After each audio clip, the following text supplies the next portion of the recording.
Ya, Anda kembali di Kompas Petang, Saudara. Sejumlah operasi tempur gabungan digelar dalam puncak latihan gabungan TNI Dharma Yuda di Situbondo, Jawa Timur.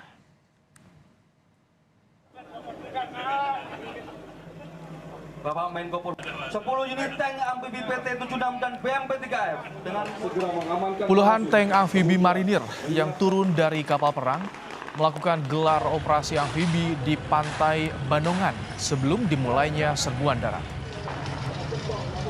Setelah tumpuan pantai diamankan, pasukan lintas udara TNI Angkatan Darat diterjunkan dari pesawat angkut untuk menguasai medan. prajurit di medan pertempuran. Berikutnya dikerahkan tank kavaleri dan satuan artileri untuk menghancurkan markas musuh. Latihan gabungan baik operasi amfibi, lintas udara, dukungan tempur, dan operasi udara gabungan digelar untuk menguji kemampuan gabungan ketiga angkatan. Menggunakan rudal exocet.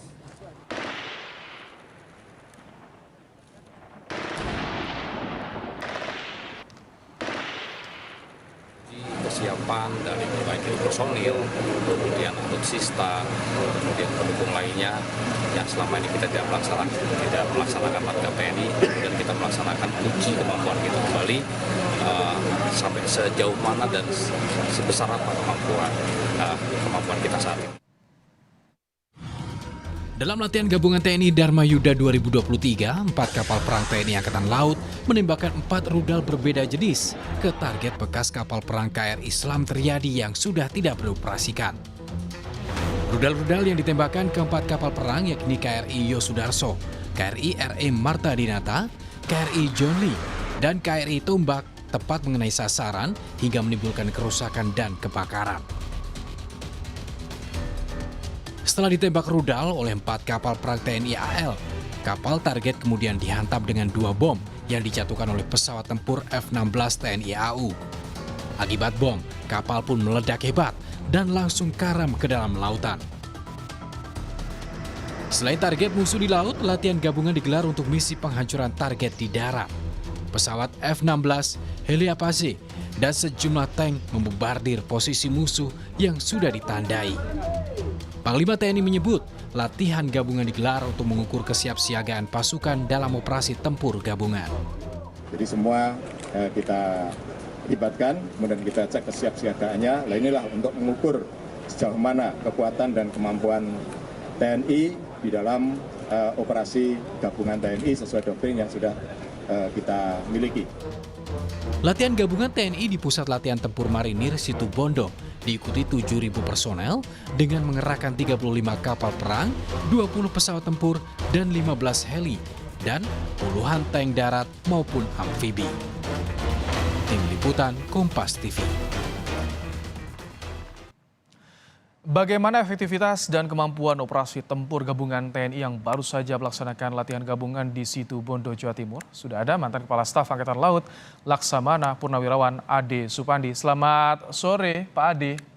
Selamat sore, Mas Baim. Baik, Pak Ade, tadi disampaikan oleh Panglima untuk mengukur kesiapsiagaan prajurit TNI. Kalau Anda lihat dari latihan gabungan kemarin, catatan atau pandangan dari Anda seperti apa sih, Pak Ade?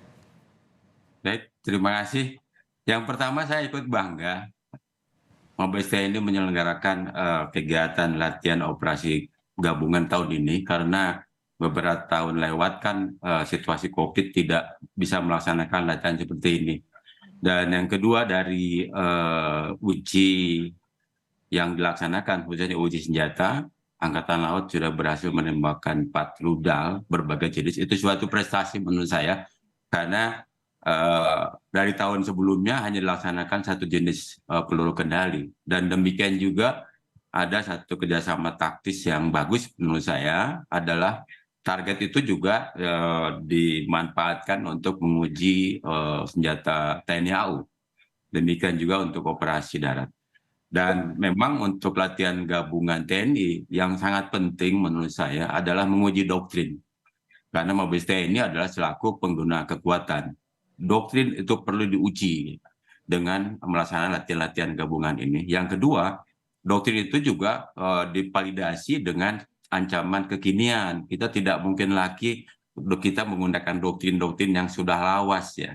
Oleh sebab itu kegiatan latihan gabungan ini adalah sebagai sarana untuk menguji doktrin itu sendiri, Oke. baik itu doktrin perencanaan maupun doktrin penggunaan. Ini Pak Ade, yang menarik soal doktrin kan di masing-masing matra biasanya ada perbedaan.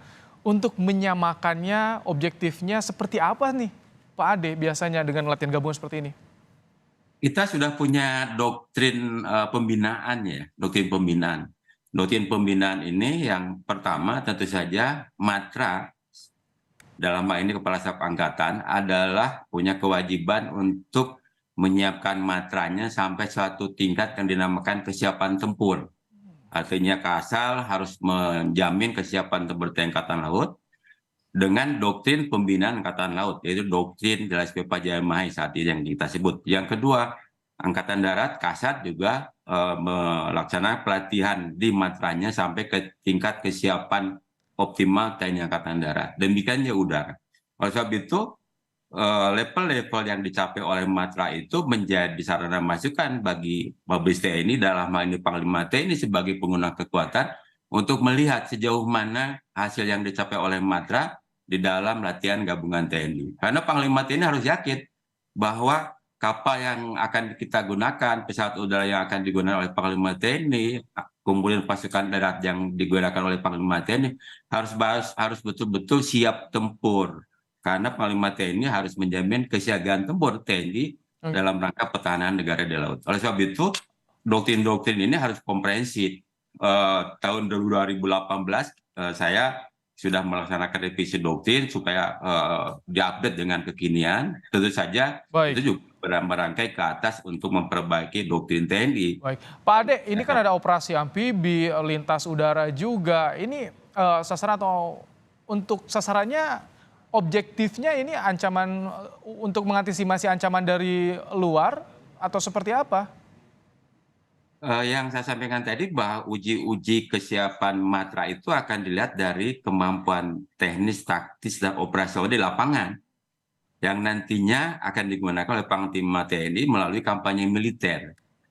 Nah, ancaman kekinian itu akan berwujud dalam formulasi seperti apa ancaman militer. Tetapi teknis yang akan terjadi di lapangan itu sama. Ancaman yang kini mengemuka sebenarnya adalah ancaman cyber. Artinya, di dalam Latgab TNI, maka Kodal itu harus mendapat perhatian, komando pengendalian. Kita paham bahwa komunikasi tidak bisa memenangkan pertempuran, tetapi pertempuran akan lumpuh, mobilisasi akan lumpuh, manuver akan lumpuh kalau komunikasinya lumpuh. Entah itu di jamming atau diganggu. Itu komunikasi yang ingin saya tanyakan selanjutnya soal masalah interoperabilitas alutsista dan juga matranya ini apa nih yang harus dibenahi menurut Anda, Pak Ade? Yang harus dibenahi ya kembali ke sistem Kodal adalah peralatannya. Apakah dia peralatan yang mampu menghadapi peperangan cyber? Yang kedua, peperangan kekinian itu sering kita sebut dengan network centric warfare ya. Jadi peperangan jaringan, itu yang dikembangkan oleh Mabes TNI. Dan pada saat manuver, Kodal ini akan tergantung sangat besar pada peralatan.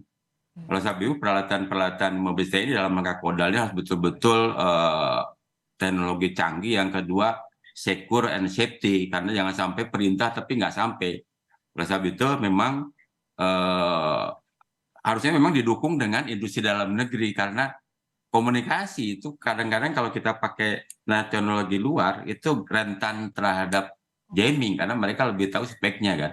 Oleh sebab itu memang menurut saya dalam rangka mendukung kemampuan pertahanan negara khususnya bagi penggunaan peralatan TNI, industri komponen ataupun industri berkaitan dengan komunikasi kita harus baik, harus canggih gitu ya. Tapi kan ini ada pesawat tempur yang baru nih, Rafale, Miras. Jadi bagaimana untuk mengintegrasikan komunikasinya nih, Pak Ade? Ini kan yang jadi PR juga ya, agar efektif. Ya, justru dengan latihan ini kita akan tahu. Misalnya pengalaman saya dulu, kita pernah memasukkan kapal dari Inggris. Ternyata ada beberapa sistem yang di NATO, tetapi kemudian kita tidak match gitu kan. Oleh sebab itu bahwa dengan melalui latihan ini kita istilahnya digunakan semua peralatan yang ada yang terinstal di peralatan itu, kemudian kita uji dengan unsur jenis lainnya, apakah bisa matching atau enggak, itu harus dievaluasi. Baik itu komunikasi antar udara, kapal udara dengan kapal atas air, kapal atas dengan pasukan di darat, yang di darat dengan udara, maupun dengan markas komandonya. Ini harus betul link and match. Oleh sebab itu, melalui operasi gabungan ini adalah sarana untuk menguji tadi, uji doktrin, uji kodal, kemudian menguji alutsista, menguji profesi prajurit, yang berikutnya adalah menguji dukungan logistiknya bagaimana pemeliharaan sampai saat ini sampai dengan kemudian dilaksanakan kegiatan latihan. Seperti itu Mas Baik. Baik, jadi kalau untuk saat ini komunikasi baik itu untuk alutsista dan juga antar matra sudah efektif, optimal ya Pak Adi untuk saat ini? Tetap harus dievaluasi karena kan kita ini kan beli peralatan dari luar, kemudian tidak dalam satu negara pabrikannya, sehingga dalam prakteknya kita tetap harus uji coba. Kita punya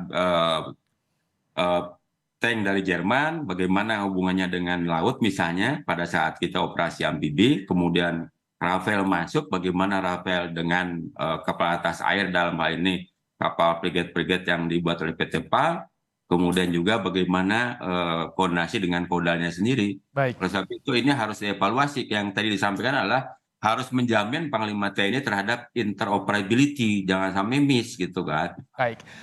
Laksamana Purnawirawan Ade Supandi, mantan Kepala Staf Angkatan Laut, terima kasih telah memberikan pandangannya dalam program Kompas Petang sore hari ini. Sehat selalu Pak Ade. Terima kasih. Sukses Kompas. Baik, terima kasih.